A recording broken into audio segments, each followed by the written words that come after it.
Hello friends, I hope you enjoying our study और 10th math से और science subject है वो आपको इजी लग रहा होगा, ठीक है। लेकिन अगर मैथ सब्जेक्ट में आपने अगर प्रैक्टिस की होगी तो अदरवाइज आपको हार्ड ही लगेगा।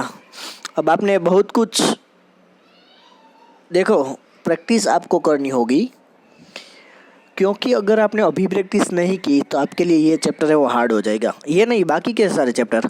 और जो स्टार्टिंग में हमने जो 3 चैप्टर्स लिए हैं वो काफ़ी इजी चैप्टर है। आपको सिर्फ एक या टू टाइम से वो सिर्फ आपको प्रैक्टिस करनी है और पूरे साल आपको वो चैप्टर है वो याद रहेगा। अब देखो, अभी स्कूल खुलने वाली नहीं है, ठीक है, वो हमें पता है, क्योंकि कब कौन सी न्यूज़ आ जाए पता नहीं, ठीक है। लेकिन हम होप रखते हैं कि जल्द से जल्द अगर स्कूल ओपन हो जाए तो हम ऑफलाइन तो कर ही सकते हैं। लेकिन अब देखो यहाँ पे सो दैट 3√2 इज इरेशनल, हम यहाँ तक पहुँचे। ओके, सो आज से हम स्टार्ट करेंगे एग्जाम्पल 11 से, बाद में हम एक्सरसाइज 1.3 भी कर लेंगे। ओके, सो हमारे पास है so that 3√2 is irrational. Last time हमने 5 माइनस रूट 3 और √3 दोनों को हमने समझा था। अब हमें पता है कि करना क्या है। सबसे पहले हम ऐसा लिख सकते हैं कि 3√2 equal to A upon B, यानी को प्राइम्स कोई भी फैक्टर हो सकते हैं, ए और बी। उसमें √2 को आप इस और साइड रखें तो 3 है वो यहाँ पे आ जाएगा, तो हमारे पास वैल्यू हो जाएगी √2 equal to A upon 3b। अब ए अपन 3b वैल्यू तो रेशनल है, लेकिन √2 है वो इरेशनल है, तो ऐसा नहीं चलता है, ठीक है। कोई भी वैल्यू में से कोई भी एक वैल्यू अगर इरेशनल हो तो वो पूरी जो फॉर्म है वो सभी के सभी इरेशनल ही कहलाती है। तो ये हमें अच्छे से ध्यान रखना होगा। सो इसलिए हम कह सकते हैं कि ये क्या है, इरेशनल नंबर है। इस तरह से अब हम स्टार्ट करेंगे एक्सरसाइज 1.3। उसमें यहाँ पे √5 वैल्यू है, फिर 3 + 2 √5 है, और बाकी के 3 क्वेश्चंस है, तो उतना हम देख लेते हैं, ठीक है, 1 बाय 1, और आराम से देखेंगे। हमारे लिए कुछ भी जल्दी नहीं है, आप आराम से मैथ्स के एग्जाम्पल है वो देख सकते हो, और साथ साथ आप कैलकुलेट भी कर सकते हो। वीडियो ऐसा हो तो आप पॉज कर लो, ठीक है, आपके पास मटेरियल तो है ही। चलिए, यहाँ पे है √5 इज इरेशनल। तो सबसे पहले हम ऐसा मान लेते हैं कि √5 रेशनल नंबर है, और अगर कोई भी रेशनल नंबर हो तो वो हम p अपन q फॉर्म में लिख सकते हैं। p और q की जगह यहाँ पे हमारे पास है a और b, √5 equal to a upon b। तो √5 जो वैल्यू है वो रूट वाली जो वैल्यू है वो a और b को अगर हम दे देंगे रूट तो उसका स्क्वायर हो जाएगा, a इक्वल टू 5b², ठीक है। Since 5 is a prime number, तो 5 तो प्राइम नंबर हो गया, प्राइम नंबर। अब देखो, हम a इक्वल टू 5c लिख सकते हैं, वो ऑलरेडी हमने लास्ट थियरम 1.3 में हमने देख लिया था। तो a इक्वल टू 5c है, तो हमें उसका स्क्वायर करें तो हमारे पास वैल्यू क्या होगी, a² इक्वल टू 25c²। अब यहाँ पे वैल्यू क्या है, a² है, तो a² की जगह हमने क्या लिखा है, 25c², और यहाँ पे 5b² है, वो तो एज इट इज़ यहाँ पे ही है। फिर यहाँ हमारे पास वैल्यू हो जाएगी b² equal to 5c², because दोनों में 5 है वो कॉमन है, तो उसको कॉमन निकालना है। ओके, सो √5 है वो। अब यहाँ पे हम लास्ट कंक्लूजन में आते हैं कि देखो, यहाँ पे 5 है, उसका रूट कुछ निकलता नहीं है, बी और सी और ए और बी की बात करें तो उसमें कॉमन फैक्टर क्या है, 5 है। तो 5 का तो रूट निकलता नहीं, तो वो तो ऑलरेडी एक क्या है, रेशनल नंबर नहीं है। ठीक है, रेशनल नंबर नहीं हो सकते क्योंकि उसका रूट, उसकी कोई परफेक्ट वैल्यू हमारे पास नहीं होती है। सो इसलिए हम कह सकते हैं कि √5 है वो इरेशनल है। Clear, got it. एक ही मेथड, बाकी के क्वेश्चन आपको सेम ही मेथड से करने हैं। ओके, अब हमारे पास सेकंड है, प्रूव दैट 3 + 2√5। अब अगर आप ये खुद प्रैक्टिस करें तो अच्छा रहेगा। मैं तो सभी एग्जाम्पल से वो आपको करा रहा हूँ। सबसे पहले क्या करना है कि हमें मान लेना है कि ये एक रेशनल नंबर है, क्योंकि अगर हम रेशनल नंबर मानते हैं तो ही हम इसको P/Q फॉर्म में लिख सकते हैं। इरेशनल नंबर हो तो उसको हम P/Q फॉर्म में नहीं लिख सकते हैं। ओके, सो यहाँ पे 3 + 2√5 = A/B। 3 + 2√5 = A/B। सो यहाँ पे 2√5 एज इट इज रखेंगे। A/B, तो इसमें 3 को हम सब्ट्रैक्ट कर देंगे, A/B - 3। सो यहाँ पे हमारे पास वैल्यू है A - 3B/B। ठीक है, क्योंकि हम 3 तो हम B हम एलसीएम ले सकते हैं, और यहाँ पे जो 2 है वो हमने यहाँ पे नीचे ले लिया है। तो हमारे पास वैल्यू अब क्या आ गई, चलो देखते हैं। हमारे पास वैल्यू आ गई √5 = A - 3B/2B। अब यहाँ पे A - 3B/2B ये तो रेशनल नंबर है, लेकिन √5 है वो रेशनल नंबर नहीं है, क्योंकि अभी लास्ट एग्जांपल में मैंने अभी वही बात की ना। तो जो √5 है वो तो इरेशनल नंबर ही है, तो इसलिए ये पूरी की पूरी जो हमारे पास वैल्यू है वो क्या हो गई, इरेशनल नंबर।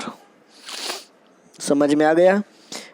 बहुत ही इजी एग्जांपल है। देखो हमने एक ही मेथड से कितने कितने एग्जांपल किए, यहाँ पे 1, यहाँ पे 2, और यहाँ पे 3, 4 और 5। तो हमने एक ही मेथड के 5 एग्जांपल किए हैं। तो आपको सिर्फ प्रैक्टिस करनी है भाई, एक बार तो कर लो प्रैक्टिस। ठीक है, कुछ तो कर लो मैथ्स में, अगर वीडियो देख रहे हो तो अदरवाइज तो पता नहीं आप लोग क्या कर रहे होंगे घर पे। चलिए क्वेश्चन 3 करते हैं और इस एक्सरसाइज को हम ओवर करते हैं। ठीक है, हमें यहाँ पे कहना है कि जो भी वैल्यू हमारे पास है वो इरेशनल नंबर है। तो हम कैसे प्रूव करेंगे, चलिए इजी ट्रिक से हम आगे बढ़ेंगे। सपोज मान लीजिए कि यहाँ पे 1/√2 है वो रेशनल नंबर है। अब रेशनल नंबर है तो हम लिख सकते हैं 1/√2 = A/B। और अगर ये रूट हम सभी को दे दे A² और B² को, A और B को, तो 1/2 = A²/B²।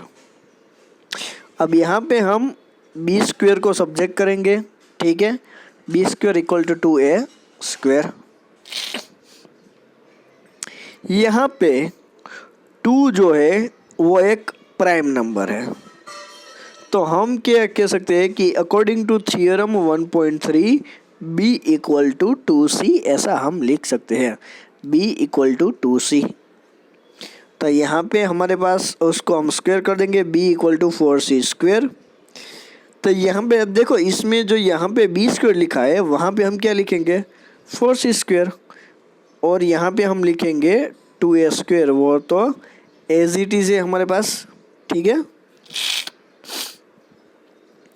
तो यहाँ पे जब हम 2 कॉमन निकाल लेंगे तो हमारे पास बच जाएगा A² = 2C²।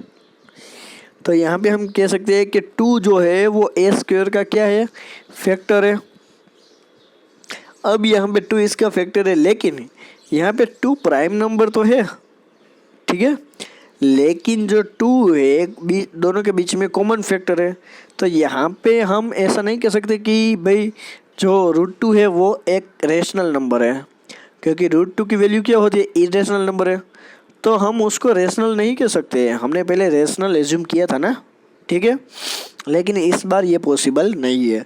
सो इसलिए हमें कह देना है कि √2 है वो इरेशनल है। ओके, चलिए अब देखते हैं 7√5। तो सबसे पहले क्या करना होगा, 7√5 है, तो 7√5 equal to a/b, √5 equal to a/7b। Okay, क्योंकि √5 को हमने सब्जेक्ट फॉर्म में ले लिया है, पहले हमने रेशनल है वो गेस कर लिया, उसके बाद √5 को सब्जेक्ट कर दिया। अब यहाँ पे मैं ऐसा कह सकता हूँ कि a/7b जो वैल्यू है वो तो रेशनल है ही, लेकिन √5 है उसके लिए हम इजीली हम कह सकते हैं कि वो इरेशनल है, क्योंकि उसका रूट कुछ निकल नहीं रहा है, और रूट निकलेगा तो भी कोई हमारे पास परफेक्ट वैल्यू नहीं होगी। अगर परफेक्ट वैल्यू होगी तो हम उसको रेशनल कह सकते हैं, लेकिन अभी के लिए हम उसे क्या कहेंगे, इरेशनल। ओके, अब हमारे पास लास्ट वन है 6 + √2। चलिए देखते हैं। सबसे पहले हमें कह देना है, फिर से मैं एक ही जो मेथड है वो बार बार आपको कह रहा हूँ, ठीक है, तो प्लीज़ आप ध्यान से समझ लीजिए। एक ही मेथड है, जो फॉर्मेट है वो भी सेम है, तो कॉन्सेंट्रेट कीजिए। 6 + √2 इज़ रेशनल। चलिए मान लेते हैं कि ये रेशनल नंबर है, अभी के लिए तो मान लेते हैं, ठीक है। अब तो हम अगर ये रेशनल नंबर है तो हम ऐसा लिख सकते हैं 6 + √2 इक्वल टू a/b, और यहाँ पे लिखेंगे √2 equal to a/b minus 6। Okay,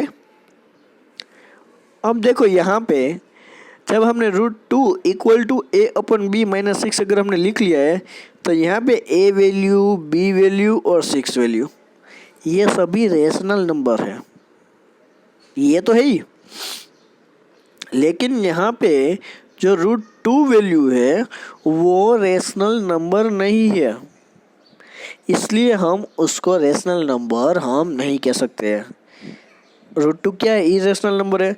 तो पूरी की पूरी जो हमारे पास क्वेश्चन में जो हमें वैल्यू है 6 + √2, अगर कोई एक भी वैल्यू हमारे पास इरेशनल है तो हम उसको रेशनल नहीं कह सकते हैं। इसलिए यहाँ पे प्रूव होता है कि √2 है वो इरेशनल नंबर है। अब आपको पता चला क्या करना है, ठीक है। अब नेक्स्ट टाइम हम यहाँ पे एक्सरसाइज के साथ आगे बढ़ेंगे और शायद हम चैप्टर है वो ओवर करेंगे, लेकिन तब तक के लिए आपको एक बात याद रखना कि आपको अपनी CW बुक में तीनों के तीनों जो चैप्टर हमने जो लिए हैं, ठीक है, वो आप सभी को CW बुक में लिखने हैं। जब यहाँ से स्कूल में से आपको मैसेज द्वारा इन्फॉर्म किया जाएगा कि आपको वो बुक है वो स्कूल पे आके सबमिट करानी है, लेकिन जब तक कहा ना जाए तब तक आपके लिए पास टाइम है, ठीक है। जब आपको इन्फॉर्म किया जाए तब आपको बुक वो दिखानी पड़ेगी। तो आप लोग प्लीज़ अपनी CW बुक है वो कंप्लीट करते रहिए, ठीक है।